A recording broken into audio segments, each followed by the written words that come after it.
Hey everyone, Anthony Fantano here, internet's busiest music nerd. Hope you're doing well. And Pitchfork, as well as a number of other publications, are reporting that Billboard is changing the rules. They are changing the rules, the streaming rules. The rules for here's how many streams you got to get before it equals a sale. Here's how many streams you got to get before it adds up into platinum status.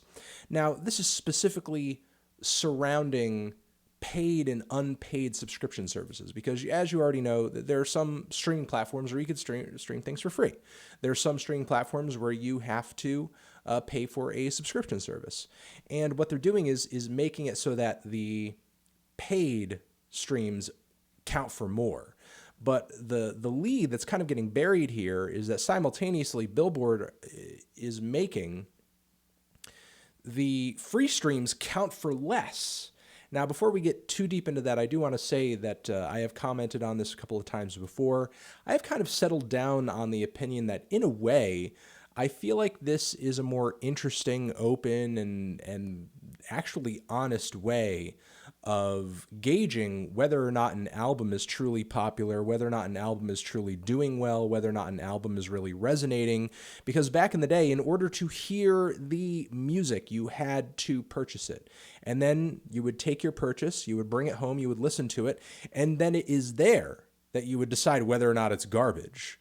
You know, there are people who are probably listening to that album for the rest of their life. Maybe not the 1,500 times that it would take to account for one actual sale, but they're probably listening to that album on and off for the rest of their life. And then there are people who may be taking that record and they're like, fuck this shit, this sucks, and just throw it out. And just raw album sales don't account for that. Streams, in a way, do account for that, because if somebody thinks the album is trash, they're not going to listen to it again and again and again and again. If they think the album is trash, they're going to listen to it that one time or just stop halfway through. So in order to continue to get those streams that you need for platinum status, as far as streaming numbers goes, you need that continual engagement with the record, either just in a huge burst right from the get-go, or just continually engaging with that album over time because it's become a part of people's lives and people love the record. So some people might say, oh, well, they're changing the numbers. You know, that just means that at the end of the day, it's going to make it easier for albums to become platinum. Not necessarily. I do predict into the future, as it becomes less popular to purchase music physically, you probably are going to have a lot of people doing paid subscriptions to these music streaming services, much in the same way that they would a Netflix or something like that. But with the adjustments that they're making to both the paid and the free streams, I do think it will even out a little bit.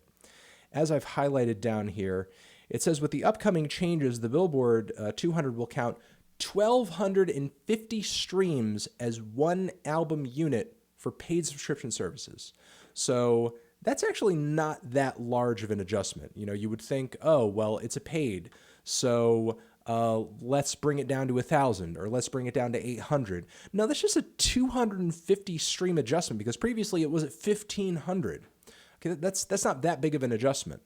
But then it says free ad-supported services will need 3,750 streams to equal one album unit. Before, across the board, it was 1,500. It was 1,500 across the board, no matter what. And now you're talking about, for free ad-supported services, they're literally doubling that number. Now, I don't know what exactly their reasoning is for this. I mean, people pay more for paid streams, obviously, so I can get why they would want to count those as more. Because I believe that there are some services, or at least they should be, paying the artists more when they do get paid more off of a paid account. I know that is the way it works on YouTube with YouTube Red. The YouTube Red streams that I get give me more money per CPM, or the CPMs are higher than they are when people are just kind of watching YouTube for free. Now, with this, I could sort of understand them wanting to lower that number, but damn, like as far as the free and ad-supported services, they doubled that number. And even if we do see more paid subscriptions into the future, because this just becomes more of a regular, more of a widely accepted thing to just have a paid subscription service Man, I don't know if that's going to, sort of end up making it easier, even if we do see more subscriptions into the future, with that free number changing so drastically.